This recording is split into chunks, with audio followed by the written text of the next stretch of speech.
ప్రతి భారతీయుని రక్తం మరిగిందో, ఆవేదన చెందిందో దానికి జవాబుగా నిన్న ఆపరేషన్ సింధూర్ మన భారతీయుల సైన్యం 9 ఉగ్రవాదుల స్థావరాలపైన, ముఖ్యంగా లష్కరే తోయిబా స్థావరం పైన దాన్ని పూర్తిగా ధ్వంసం చేసి తుదిమిచ్చిండడం చాలా గర్వంగా ఉంది. భారతదేశం వైపు చూడాలన్నా, భారతదేశ శత్రు దేశాలు ఇటువైపు కన్నెత్తి చూడాలన్నా, భారతీయుణ్ణి టచ్ చేయాలన్నా ఇవాళ శత్రు దేశాలకు నరేంద్ర మోడీ గారి ఈ సంఘటన ఒక హెచ్చరిక. భారతదేశం తలుచుకుంటే ప్రపంచ పటంలో పాకిస్తాన్ని లేకుండా చేయడం పెద్ద పని కాదు.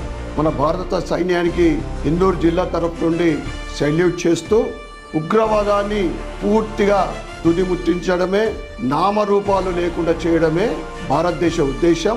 దానికి ప్రపంచ దేశాలందరూ కూడా మద్దతు తెలుపుతా ఉన్నారు. ముఖ్యంగా అరబ్ దేశాలు కూడా, ఇజ్రాయెల్, అమెరికా లాంటి దేశాలు, రష్యా లాంటి దేశాలందరూ కూడా మద్దతు పలుకుతా ఉన్నారు. మనందరికీ కూడా ధన్యవాదాలు చెప్పుకుంటూ నేను ఇక్కడున్న పోలీస్ కమిషనర్ గారికి తెలియజేస్తా ఉన్నా, ఇందూర్ నగరంలో పాకిస్తాన్తో సంబంధం ఉన్న ఐఎస్ఐలు కానీ ఉగ్రవాదులతో సంబంధాలున్న వ్యక్తులు ఇక్కడ గతంలో ఇంటెలిజెన్స్ రిపోర్ట్ ప్రకారం ఇక్కడ ఉన్నారు.